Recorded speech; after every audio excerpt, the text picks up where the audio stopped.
Pat, when you talk about regret and how if you had been in New York, if you had taken the canoe to the Mediterranean, whatever the opportunity was, why didn't that happen? And did you almost get urged in some ways by Dwyane's side to stay away and kind of let things play out the way they did?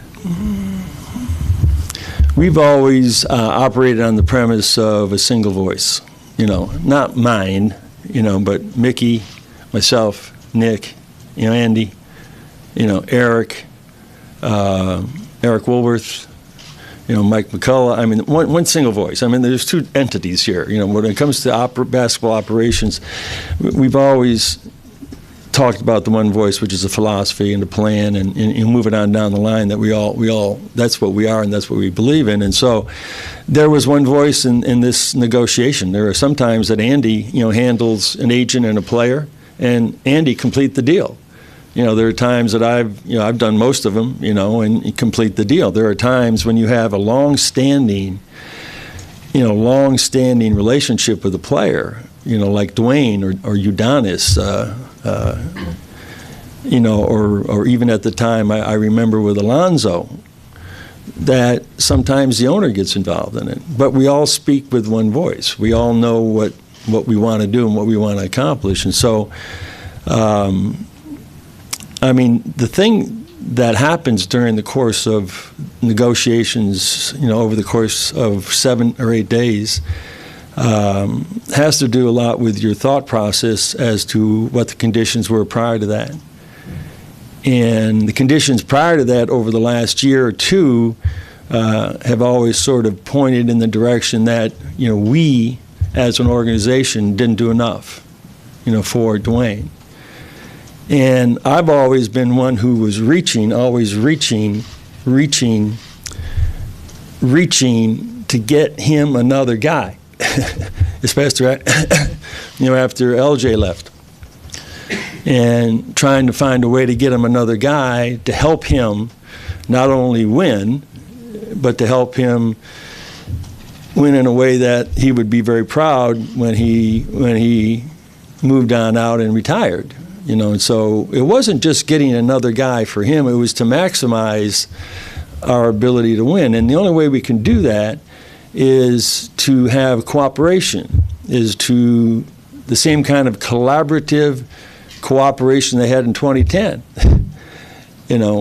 and how that whole thing came together. And I don't think it's a coincidence that if you go back to those 4 years, where every single player came in because they wanted to be here, and they were the ones that they were giving it back. That we went to the finals 4 times, and we won 2 world championships, and then it changed. In the summer of 2014, the whole thing got turned over.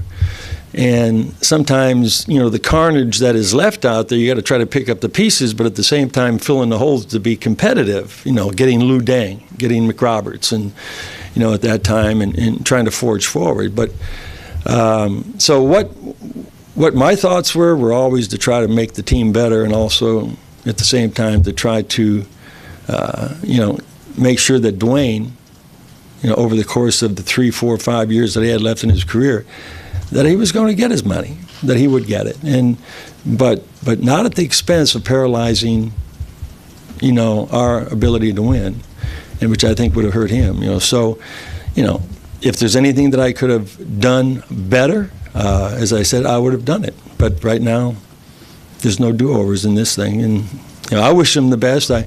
It's been a sad week for both Chris and I. We love him dearly, and Gabby and the family, and just there's nothing you can say about it. I've always said that one of the only things you can count on in life that's permanent, it's one of my favorite sayings, is change. And when change raises its beautiful or ugly face, you got to deal with it, and you got to adapt and move on. We've been here before, and so I do. I wish him nothing but the best, and nothing but great health, and and I do think we sort of gathered ourselves a little bit at the end, and during this process, while we were negotiating with his agents, we were talking to all of these other players, and the possibility that if something were to happen, that we could be able to move quickly. During that time, from July 1st to the 3rd, there were only 2 players. I think there were only 2 players that we felt that if we knew this was going to happen, that we sort of regretted that they went off the board. But that's the game that you play when it's free agency.